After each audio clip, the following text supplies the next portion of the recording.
देखो हम बात करेंगे impact of globalization developing countries पे। देखो ग्लोबलाइजेशन एक फिनोमिना है जो रिजल्ट करता है बहुत सारा डेवलपमेंट साइंस टेक्नोलॉजी में और यूज ऑफ इंडस्ट्रियल कॉमर्स में। As such it can not be wished away. The various countries therefore have to adopt themselves to the new reality in, like they have to adapt themselves in order to be able to reap its benefits and avoid the adverse effects. The adaptability is all the more important for the developing society which do not have a strong political socio-economic background to observe the impact of globalization. The main objective of this unit is to emphasize this urgent need. After going through this unit you will be able, यहाँ पे हम बात करेंगे introduction की। जो process है globalisation का वो 1970 से चालू होता है, बट वो मैक्सिमम मोमेंटम 1990 में गेन करता है। जो बिग मल्टीनेशनल कॉरपोरेशंस कंपनीज हैं वो हमेशा चाहती थी कि यार उन लोगों को फ्री एक्सेस हो जाए, मतलब ठीक है, दे ऑलवेज वांटेड कि क्या हो जाए, फ्री एक्सेस हो जाए मार्केट वगैरह का, ठीक है, in the world, but they were restricted by the protectionist policies of various countries. They had been pressurizing the powerful government to get the artificial restrictions. So हमेशा गवर्नमेंट को pressurise करती थी, ठीक है, उनकी गवर्नमेंट को कि वो आर्टिफिशियल रिस्ट्रिक्शंस को गेट करे, हटा दे, मतलब remove and facilitate free flow of capital and goods, ये सब बढ़िया हो। The efforts got a big boost by the sharp rise. तो इन लोगों के जो एफर्ट्स थे इनको काफी ज्यादा बूस्ट मिल गया, अच्छा खासा, जब राइज हुआ ग्लोबलाइजेशन का, consumerism का among people of various parts of the world. This rise can be largely attributed to the phenomenal increase in the rise of the electronic media. तो ये चीज जो थी, ये phenomenal increase किस चीज के rise में, जो rise है आपका इलेक्ट्रॉनिक मीडिया, उस चीज को भी लेट कर रहा है, ठीक है। हम बात करते हैं आगे। देखो through cable network and internet, thus the rise in demand for foreign goods coupled with the pressure of the developed world through IMF, World Bank etc. इसने बहुत ज़्यादा developing societies में करिश्मा या फिर चार्म लेके आया। They adopted new economic policy. This shall be later discussed in the unit. हम बात करेंगे developing societies की। देखो जब आप एक ब्रॉडर व्यू लेते हो डेवलपमेंट का, इट कैन बी आर्ग्यूड कि जितनी भी सोसाइटीज है वो डेवलप ही हो रही है यार, ऐसा तो नहीं है कि बस रुक गई है। No society can afford to stagnate और stop developing because such an approach will lead them to degeneration and decay. Nevertheless some society need to develop faster और catch up with the rest. After the Second World War, several countries got interdependence. In most cases, the colonial masters have shattered the socio-economic fabrication of these countries and they've deliberately restricted development in all fields. As a result, at the time of interdependence, most of these countries faced acute economic crisis. Illiteracy, acute socio-economic tension, conflict, lack of political awareness, and huge gaps between the elite and the commoners. The task before the post-colonial society are economic progress with justice, stability, socio-economic reconstruction, ensuring education, awareness, and participation of all citizens, etc. These tasks required specific measures which were to be developed or evolved in accordance with the particular context of particular society. It is due to this specificity that these post-colonial society have to be clubbed together to be called the third world या फिर market या फिर developing society. Another reason behind such a categorization वो है ethnocentric or approach of the Western social scientists. कैसी approach? Ethnocentric approach. ये जो scholars है वो प्रिज्यूम करते हैं probably on the basis of the level of industrialization that the West is developed around and the US is almost the ideal type and that all other societies are developing to become like it, that is developed. This approach however ignores various parameter of development. लेकिन ये जो approach है वो काफी जो भी parameters है development के उन चीजों को इग्नोर कर देती है। मतलब ऐसा बोला गया है कि अप्रोच काफी सारी चीजों को इग्नोर कर देती है। हम बात करते हैं आगे ग्लोबलाइजेशन। रॉबर्टसन ने डिफाइन करा है ग्लोबलाइजेशन का एक कॉन्सेप्ट है जो कंप्रेशन करता है वर्ड को, इंटेंसिफिकेशन करता है कॉन्शियसनेस का of the world as a whole, ठीक है। Globalization is generally understood in terms of two distinct process. Globalization as a process that has made communication instantaneous and has encouraged people to think in more global terms. Okay, globalization which tends to combine a market ideology with corresponding material. एक तो आपकी communication को बहुत जल्दी करा है और लोगों को इनकरेज करा है, पीपल को इनकरेज करा है to think in more global terms, ठीक है, वर्ड की तरह सोचे, ठीक है। अब एक कंट्री का पार्ट ना बन के दुनिया का पार्ट बन के सोचे। Globalization would tend to combine a market ideology with a corresponding material set of practices drawn from the world of business. In other words, globalization does not only refer to economic system in which international boundaries do not pose unnatural restriction on international trade. It also refers to ideological and cultural globalization through communication trade, computer satellites, etc. In fact, it is used due to the communication media, computer and satellite that the new globalization has come to acquire such features जो इसको पुराने से distinguish करते हैं। अब हम बात करेंगे ओल्ड एंड न्यू ग्लोबलाइजेशन की। देखो, several scholars, जैसे Wallerstein, Emin, etc., argued that globalization began when the overseas expansion of capitalism in the form of imperial conquest and white colony settlement has taken place. जो process है imperialism की, it has brought the Asian, African and Latin American countries under the European political and economic domination. These countries are compelled to open up their economies for unfettered penetration by the global industrial capital. This phase is generally been referred to as widening phase of globalization. During this phase, the economic integration है word का was confined to international trade and colonial exploitative relationship. इस phase के time पे जो economic integration है दुनिया भर का, वो किस चीज पे कन्फाइंड था? इंटरनेशनल ट्रेड पे और कॉलोनियल एक्सप्लॉयटेटिव रिलेशनशिप पे. New development in the period of communication has force the economic power to renounce the use of force for the exploitation of the colonies. नई डेवलपमेंट किस field में? Communication के field में. इसने force करा है economic power को renounce करने के लिए use of force for the exploitation of the colonies. Instead, indirect pressure through World Bank, IMF, GATT, WTO, etc. is generated on the capital-starved developing societies to make structural adjustment to accommodate the interest of multinational companies. Another important shift from the earlier phase is that the contemporary form of globalization has witnessed the setting up of production centers by MNCs in the developing countries, accompanied with a tremendous increase in the velocity of capital flows across national boundaries. The third distinctive feature is the remarkable growth in foreign direct investment, which has been many times higher than the world trade and world output. Finally, with the arrival of computer aided communication network, जो international movement है capital का, उसने एक independent life बना ली है अपनी खुद की. ठीक है, हम बात करेंगे factors behind the acceptance of new globalization. Most of the developing society which had set for themselves the goals of economic self-reliance and import substituting industrialization, they've adopted new economic policies. उन्होंने एक नई type की economic policy adopt कर ली है in the line with the structural adjustment package sponsored by the World Bank and the International Monetary Fund. ठीक है, बात करते हैं आगे. जो SAP है, they had led ultimate emphasis on export promotion by developing countries to get rid of the debt trap. They have led ultimate emphasis on export promotion की promote करो export को by developing countries to get rid of the debt trap and undermine the objectives of import substitution, poverty elevation, redistribution, etc. In fact, most of the post-colonial developing countries have very little option in the wake of massive debt areas. मतलब उनके पास option ही नहीं है कि इस wake में massive debt crisis में.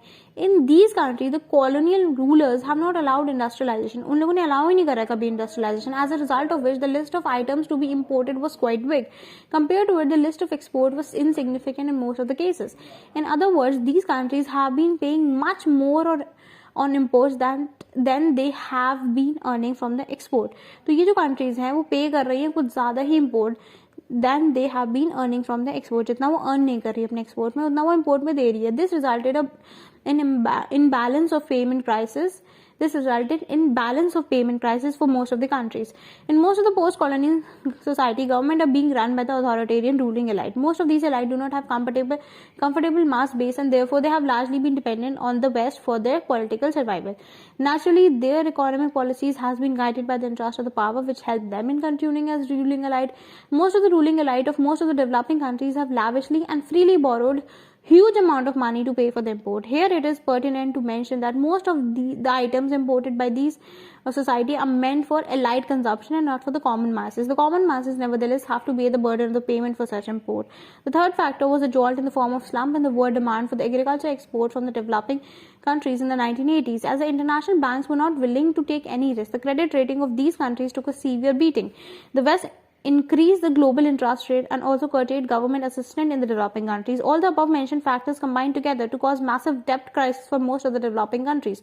In this situation, World Bank and IMF, under the influence of developed West, offered help on the condition that these countries would accept SAP and open up their boundaries for unrestricted world trade and commerce. The new economic policies designed in accordance with the globalization include withdrawal of restrictive rule, regulations and tariff for internal and international trade, investment, collaboration, etc. and shrinking of the public sector in favor of private sectors. हम बात करेंगे impact of globalization on the developing countries. ठीक है, globalization का impact क्या है, किस चीज पे, developing countries पे क्या है. ठीक है, अब हम इस पे बात करेंगे. देखो, यहाँ पे बात करिए, here we shall discuss basically, हम यहाँ पे discuss करने वाले हैं the modern phase of globalization, which has been brought about or has been necessitated by the process of liberalization and privatization in various countries of the world. Due to the impact of Second World War as well as the influence of the socialist system adopted by the Soviet Union, China, etc., more and more countries have gone in for the state control economies. बहुत सारी countries जो है state control economies बना जा रही है. But by the early 70s, several countries of the West began the process of providing full freedom to the market forces by gradually reducing state interference. The rules and regulations which have been made to provide authority to the state over market forces were drastically modified and even annulled in the name of liberalization. The state's shares in various industries began to be invested in order to replace state ownership by private ownership. Another aspect of liberalization concerned international trade and commerce. This means abolition of all artificial barriers of national boundaries, tariff and protectionist discriminatory policies. In other words, it means that the market forces should allow to operate similarly to all parts of the world.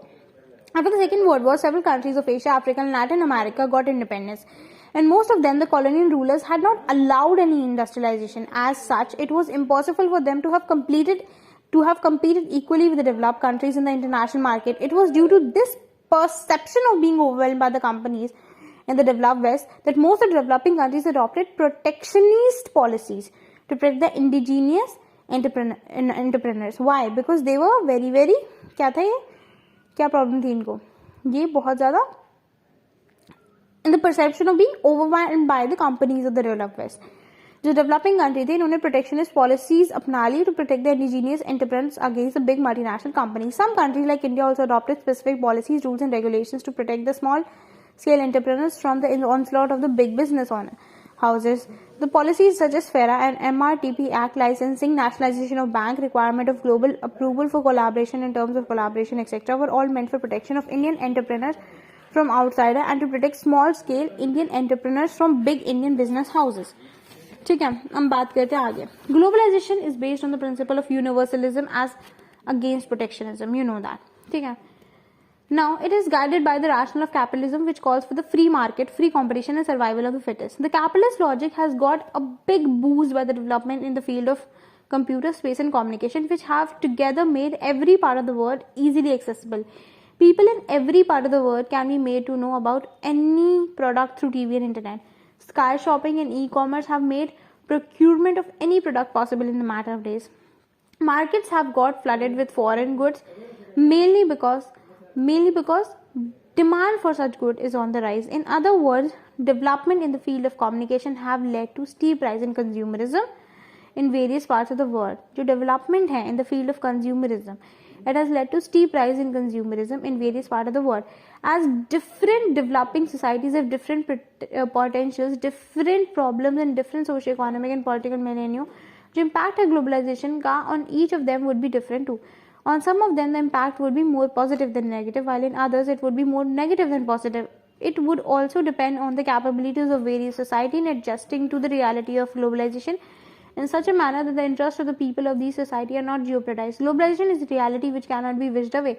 This is why the discussion on the desirability or otherwise of globalization has now been replaced by discussion on the measures which can help the developing society derive more advantage from globalization or minimize its disadvantage. Although most of the developing society have not been able to make proper structural adjustment and as a result have suffered in the wake of globalization, it would have a grave side to conclude that globalization is devoid of any virtues or positive aspect. We shall concentrate on the impact of globalization in three areas, that is economy, society, culture and education.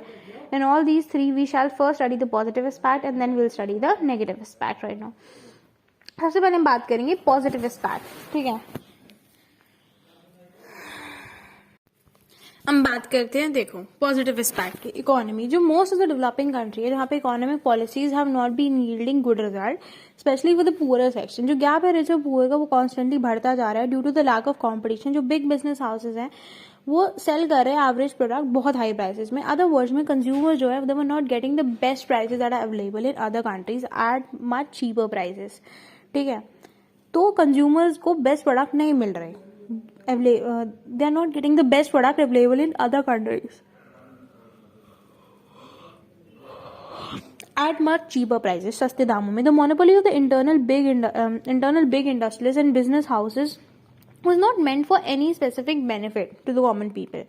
जो आपकी monopoly है बड़े big industrialist और business houses की, they not meant for any specific benefit. वो इसलिए नहीं बनी क्योंकि आपको स्पेसिफिक बेनिफिट मिलेगा कॉमन पीपल को इससे. This can be illustrated by example of television industry in India. Before the opening up of the market, the Indian TV markets have been selling sets with hardly any latest positions, ठीक है. Market के खुलने से पहले जो Indian TV market से बहुत सारे सेट्स बेच रहे थे बिना with hardly any latest provision with any high prices. With the advent of international brands with modern feature, जो इंडियन मैन्युफैक्चरर्स हैं they becoming more consumer friendly in terms of latest feature और उनके prices भी low हो रहे हैं. In several other sectors too, जो international competition है वो रिजल्ट कर रहा है एनहांसमेंट ऑफ क्वालिटी में और स्लैशिंग ऑफ द प्राइसेस में. अनदर पॉजिटिव इकोनॉमी, हम पॉजिटिव इकोनॉमिक इम्पैक्ट की बात करें वो है incorporation of sales of imported goods in the text net. किस चीज की इनकॉर्पोरेशन? सेल्स की of imported goods in the text net, as the demands for imported goods was always there. हमेशा ही डिमांड थी. जो सप्लाई है वो स्मगलर्स के द्वारा मैनेज है who could not be taxed. Now the import would be done and sold by a businessman who will be paying tax to the government. अब जो इम्पोर्ट है वो किया जाएगा और जो सोल्ड है बिजनेसमैन की वो जो sold by businessman who will be paying tax to the government. जो मेनेंस है स्मगलिंग का, जो menace of smuggling would also get curtail, वो भी कर्टेल होगा. जो थर्ड पॉजिटिव इम्पैक्ट है would be in the field of export. जो तीसरा पॉजिटिव इम्पैक्ट है वो किस फील्ड में होगा? एक्सपोर्ट की फील्ड में होगा. With the vanishing restriction on international trade, किसके साथ? वैनिशिंग रिस्ट्रिक्शन के साथ. इंटरनेशनल ट्रेड में जो प्रोड्यूसर्स हैं ग्लोबल, जो प्रोड्यूसर्स हैं गुड प्रोडक्ट के, they will get access to the market of all part of the world. उन्हें एक्सेस मिलेगा मार्केट में जितने भी पार्ट ऑफ द वर्ल्ड है. Politics, culture and politics, society and culture. जो डिबेट है ओवर द डिजायरेबिलिटी और otherwise of fixing parameters of developing socio culture system is an everlasting one, ठीक है, वो चलती जा रही है. One set of scholars has been coming up ideal types or the systems having the most desirable social, political and cultural traits. These scholars suggest that all societies should make conscious effort to acquire the traits in the ideal system. ठीक है, ये scholars कहते हैं कि that जितनी भी societies हैं they could make conscious effort, वो conscious effort कर सकती हैं acquire करने के लिए traits of the ideal system. They also suggest that pre-modern traits should be shed off. जो पहले हैं pre-modern, उसे निकाल देने की जरूरत है. On the other hand, there are scholars who argue that every society and every culture has its virtue and that ideal types should not be composed upon. अब वो कहते हैं कि जितनी भी सोसाइटी है, जितने भी कल्चर है, उनकी अपनी वर्च्यू है और वो कहते हैं कि आइडियल टाइप जो है उसे इम्पोज अपॉन नहीं करना चाहिए. Though they advocate for the right of every group to preserve its own socio-cultural and political characteristic. वो advocate करते हैं कि हर एक ग्रुप को प्रिजर्व करना चाहिए अपना सोशो कल्चरल और पॉलिटिकल कैरेक्टरिस्टिक. एक थर्ड ग्रुप ऑफ स्कॉलर है वो हाउएवर आर्ग्यू करते हैं that although ideal type developed by the western scholars is ethnocentric, having little appreciation for the oriental system, there is no logic in conscious preservation of tribalism or barbaric tradition जैसे sati, sacrifice, sarkar, etc. However, equality, liberty, justice, etc. they should be the form of basis of good form of a good system. ठीक है. Now in short, even though scholars may disagree on ideal system जो भी है, They all agree on the desirability of equality, liberty, justice becoming the basis of all socio-cultural and political system. They also agree on the position that the oppressive, barbaric, and inhuman aspects of the social, cultural, and political tradition they should be shed off. It is here the globalization that has the positive impact with the phenomenal increase in the rise of the media. ठीक है, phenomenal increase किसके साथ? Rise of the media में happening in any corner of the world is brought to the knowledge of all in no time. The reaction and position of the word community too gets easily conveyed to the concerned people. जो reaction और position है word community का वो भी easily convey होता है concern people को. जो केस है ह्यूमन राइट वायलेशन और एथनिक क्लिनजिंग का etcetera no longer go unnoticed. ये भी आप नहीं अननोटिस कर सकते हो. In several cases pressure of the world community has successfully manage to get redressal. ठीक है, सेवरल केसेस में जो प्रेशर है वर्ड कम्युनिटी का वो सक्सेसफुली मैनेज हो रहा है रिड्रेसल करने के लिए. Further various inherently oppressive system, Africa, Namibia, etc., they have changed to liberal ones for which globalization had played an important role. बहुत सारे जो oppressive system है जैसे नेमिबिया का, अफ्रीका का, they have changed to liberal ones. ठीक है, south Africa, नेमिबिया का, जहाँ पे ग्लोबलाइजेशन ने बहुत इंपॉर्टेंट रोल प्ले करा है. हम बात करेंगे एजुकेशन की. एजुकेशन जो है वो नॉलेज देता है और प्रिपेयर करता है लोगों को to adjust to if necessary with the environment in which you or she lives.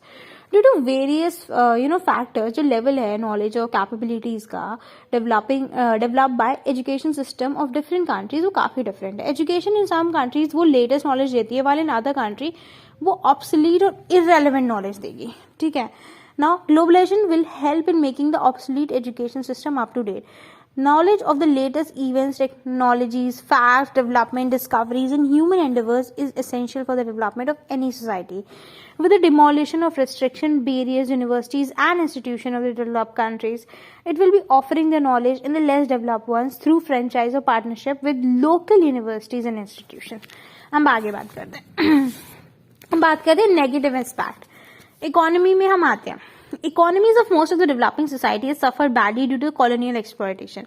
After independence, these societies have been trying to develop their economies by combining local expertise and importing technology. In some of these societies, special efforts were being made to develop indigenous society to compete with the developed world, but 40 to 45 years were too small a period for them to catch up with the developed economic powers. As such, some protectionist measures were required to save the indigenous entrepreneurs from the unequal competition with the multinational companies of the developed world. Breaking up of barrier and protectionist measures in the name of globalization exposes the upcoming but weak indigenous entrepreneurs to the onslaught by powerful MNC. The MNC having huge surplus generated from various parts of the world can easily marginalize the indigenous manufacturers. The examples of Akai and Eva companies which have affected closure of several Indian TV companies can be seen by anyone. Another example is that of the ouster of almost all Indian soft drink companies from the market of Coke and Pepsi. Some scholars argue that globalization means free access to all raw materials, all labor and all market. Theoretically, this access is equally available to the entrepreneurs from all parts of the world. But in practice, the big MNC backed by big capital, advantage technology and their powerful state have become the main beneficiaries. These companies are buying cheap raw material from various developing society, hiring cheap labor from there, selling the products and services in these very societies, making huge gains. With the relaxation and restriction as the new economic policies adopted by developing society or taking the profits out, several of these societies are bound to experience almost similar drain of wealth as they have experienced during the colonial rule.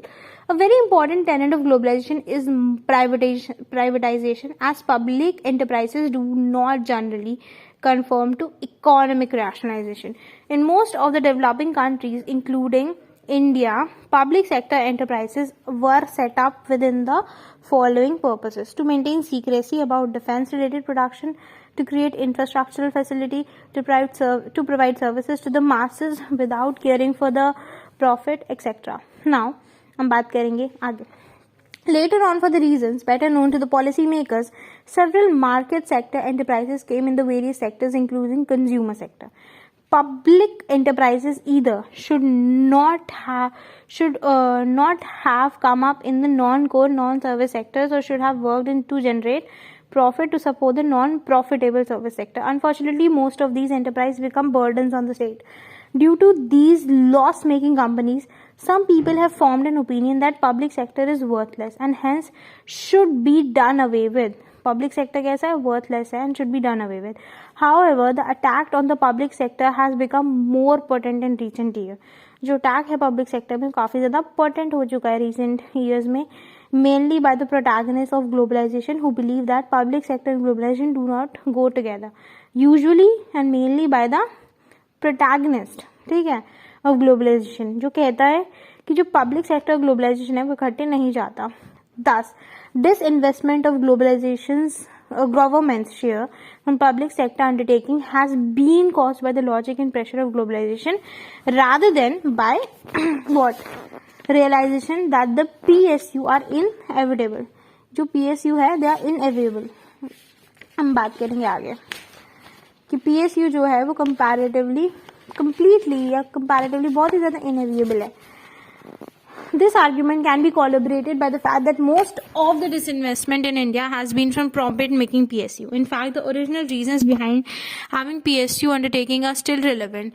The suffering masses still need to be looked after with service motive rather than a profit motive. If some of the PSU are not performing or having some burdens or the state expenditure, public sector as a whole should not be done away with. In most of the developing society, majority of the people cannot afford to pay for all the public amenities. Therefore, total privatization would badly affect them. The difference between the fees charged by the government hospital schools and private hospital schools clearly indicate that havoc privatization can create for the poor masses.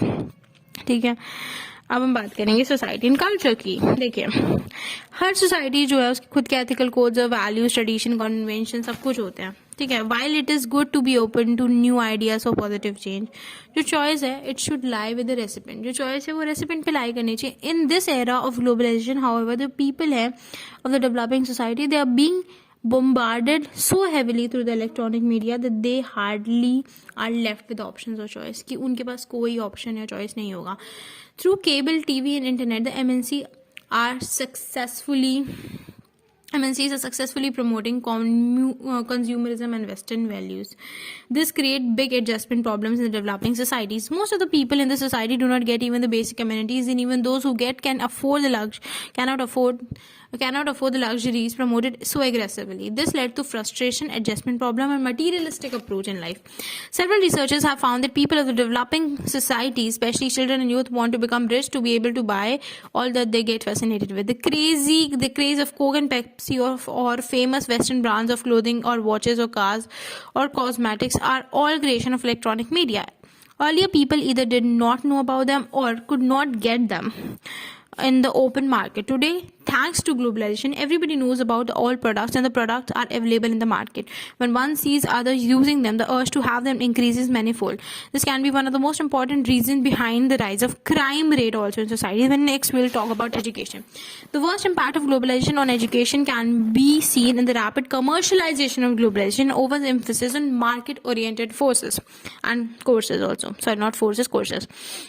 The undermining of social sciences and humanities is already being detrimental effect on the society, while education should prepare the student to be able to earn their living. A more important role of, the more important role of education is to develop the mental horizons and personality of the student so that they become aware, concerned, and balanced citizens. Due to the demands of the market in the era of economic globalization, as well as due to the serious propaganda by Western institutions and industries, education in most of the developing societies gradually becoming one-dimensional. Educational institutions are putting more and more emphasis on courses जो skills create करते हैं market के लिए. The social, cultural, political, traditional, and moral education is being neglected and being termed as irrelevant and obsolete. This is unfortunate. This is an unfortunate development, as study of these development provides stability and balance to society facing the onslaught of cultural and economic imperialism. हम बात करेंगे imperatives of the developing countries. ठीक है, क्या imperative है आपकी developing country के? पहली बात है debt trap. देखो, a large number of developing countries are today dependent upon foreign capital flows, especially portfolio investment. Among them, a number of countries are faced with considerably worsened external debt situation. For instance, the external debt of low-income developing countries has reached a high of nearly $70 billion. In the case of middle-income developing countries, the external debt volume is estimated to be around $1,700 billion. ठीक है, आगे हम बात करते हैं. Placed in this predicament, many developing countries, including India, has had to seek the support of IMF to balance the external payment. The IMF lending is linked with what is known as conditionality clauses, which emphasize structural adjustment policy, that is SAP, as well as trade liberalization and capital market deregulation. Given these imperatives, many of the developing countries unilaterally adopted economic policies, which in turn have forced them to integrate them into world economy. Also, following the collapse of Soviet Union, Eastern European countries as well as countries elsewhere, including India, which has substantial trade linkages from the Soviet Union, had to seek structural adjustment loans from the IMF and World Bank. Consequently, they too become subject to IMF conditionality clauses, which led to integration on the world economy. हम second point की बात करेंगे, जो है impact of the Uruguay round. ठीक है, देखो. Even since the establishment of the regime of GATT in 1947, periodically the signatory member countries negotiated among themselves on the number of issues related to trade and tariff and the international commodity transaction. GATT provided a forum for both the development and the developing countries to bring to bear the problems they face in the external trade. Developing countries for long have been skeptical of the usefulness of the GATT system and persistence in the demand for special and differential treatment in the international trade.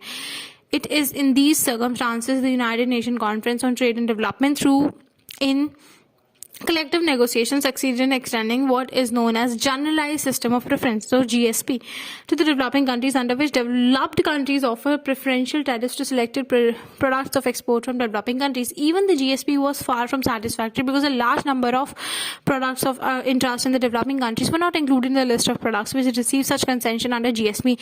However, in subsequent years, the GATT made it possible for the grant of unilateral tariff concession by developed countries to those from the developing countries. Trade was not the only knotty issue. The flow of FDI from the developed countries were also hurting the interest of developing countries, which, among other things, it was argued, was undermining the sovereignty of the developing countries of the natural resources. Also, the expected technology transfer did not take place, and through transfer pricing, they drained the resources of the recipient developing countries. It is under these circumstances that attempts were made under the auspices of UN in the Conference on Trade and Development prepared a code of conduct for the multinational corporation. However, when the developed countries opposed this code, the issue was sidetracked as pressure mounted from the developing countries seeking a new international economic order. There was serious attempt to achieve two basic objectives by the developed countries led by the United States. They related to seeking a fundamental change in the agenda of developing countries and then trajectory by the international economic relation largely determined by the developing countries. Okay. It is in these circumstances that the US, on the basis of the domestic legislation, sought inclusion of services, investment, and intellectual property rights to be negotiated under the aegis of GATT.